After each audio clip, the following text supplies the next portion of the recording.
We're with CEO of Geek Time, Moran Bar. So, Moran, I want to ask you, why did you choose to be a tech blogger in the first? Oh, so it's an interesting story because I have a background of 13 years in the high-tech industry. I graduated in the army in Moran, which is the tech unit, and I wanted to be involved in the startup scene after working for various companies like let's talk about the global ones.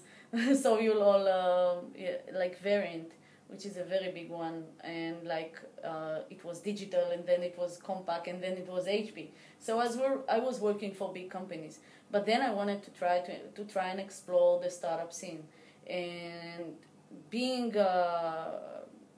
there wasn't any outlet or a place that I can go and I can read about the startup world here in Israel.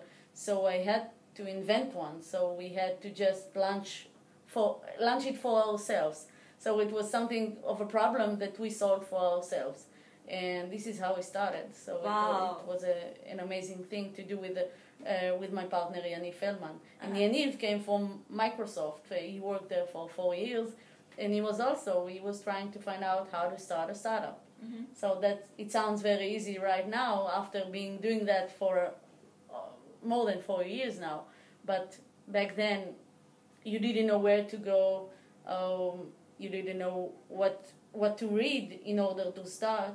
So we just had to come up with this idea. Wow. So maybe you feel kind of responsibility because there weren't anything like that. Yeah. So many people told us at that point when we started that no one's going to read it in Hebrew, you cannot succeed, you cannot monetize it, nothing like. And what's differentiate us from others is that when someone tells us you can't, we will try to do that. So that's the major differences. You being an entrepreneur is that you try to do when people when people tells you that you cannot do anything, you do it in purpose. This is what I mean. And we started doing it, and it had huge success very, very fast. After 1 year, we had thousands of people, and it was an amazing thing. And now we haven't. My biggest proud is that it was completely viral because we didn't spend one dime in publicity. It's nothing.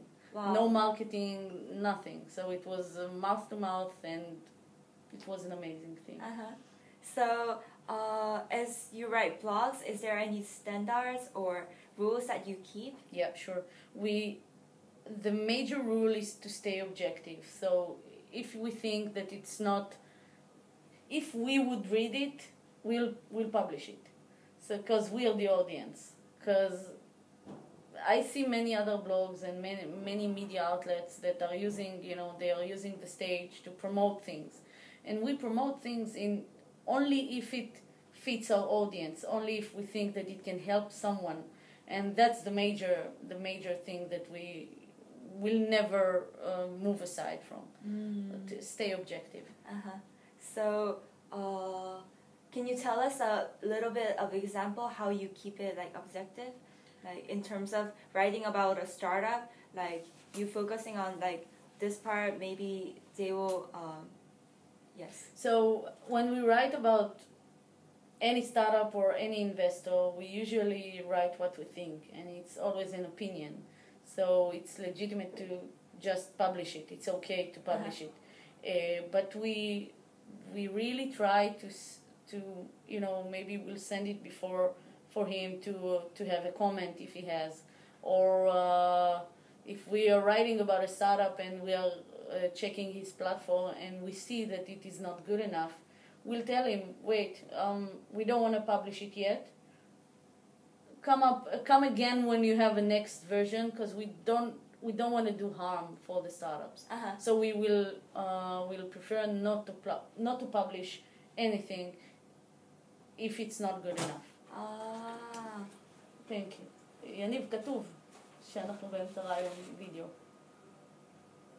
שלום. אחלה. Do you want to stop it? A second.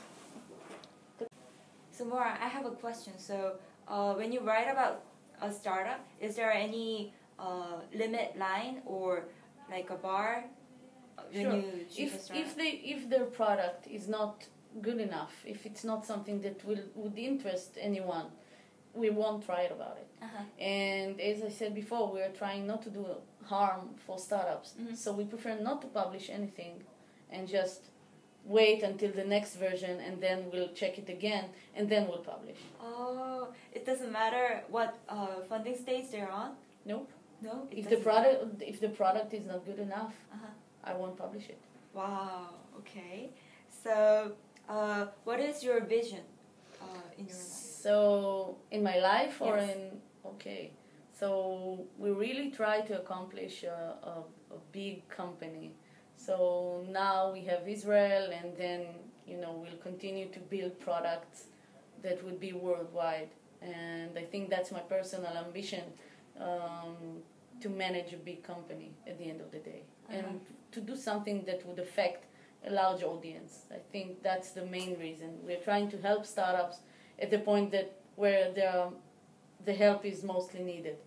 So I think that's my goal, my personal goal, and I think that it fits the company's goal. So what do you think of the role of a content provider? So I see the startup scene has three major, let's call it, players. One is the investors, the other is the startups, and what connects between them is the media. So no one would hear about a startup if you don't write about them. No one would know that someone is investing money if you won't tell the world about him. So that's the major role of media here. I don't think that it's only in Israel; it's worldwide. So we break the news about great things that are happening in the scene.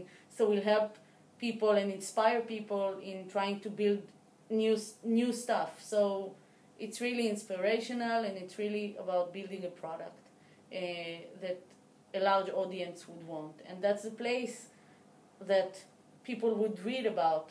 So that's an easy one. Oh, so do you have, can you tell us a message to the tech bloggers who... Sure, keep on doing what you're doing, because I think that tech blogging is the most important thing.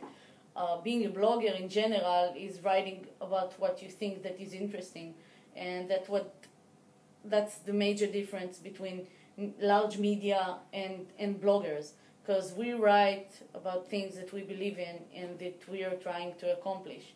And being a tech blogger really influenced the world of technology, and that's the most important thing. Wow, it's interesting because like tech bloggers, they deliver the new technology of a startup. Yep. And by knowing that technology, it really benefits people in Yep. their lives. And who reads us, they are mostly the early adopters. So when an early adopter thinks that something is interesting, he would share it with his friends. And this is how things work in the technology world. Wow. So we're really at a point of being a real influence on how the world would look like in a few years. So... Wow, interesting. So I would like to ask you about your story. Like, Sure. In your life, can you tell us about your maybe obstacle you had in your life and how you overcame it? Yeah, I think that when we started Geek Time, we had ideas for several websites, and we tried to do it all at the same time. And we went to raise money for that, and I'm happy to say that we were thrown out of the stairs, just telling us, you know what, you need to focus. You need to focus on something that you're very good at, and we chose technology.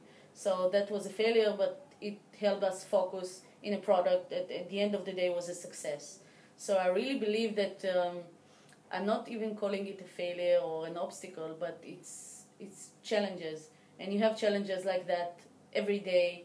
I think that every other email that I'm getting is a new challenge for us. So Wow. It's really important to look at it in a positive way, and on how you build yourself and how you build your company. And it's very important to remember that being a startup is all about failing, and then at the end of the day, maybe have a succeed or have a success, but it's all about failure. You need to fail in order to succeed. I really believe in that. Wow. Do you have like a tagline for your life? Like it's keep doing. Keep doing. No matter what happens, just keep on doing, keep on meeting people, keep on trying to accomplish your dreams, keep on doing. That's the most important thing. When you stop doing, when you're paralyzed because there's something that is too difficult, why are we doing that? Startup is difficult. Startup is about failure, as I said before. So you just need to keep on doing. That's the major, I think, thing that leads me. Wow. Whatever happens, just keep on doing it. Wow, thank you so much. Thank you. We learned that we should keep on doing what we love to do. So thank you so much, Moran. Thank you very much for the interview, and thank you so much for watching, and hope to see you next time. Bye bye.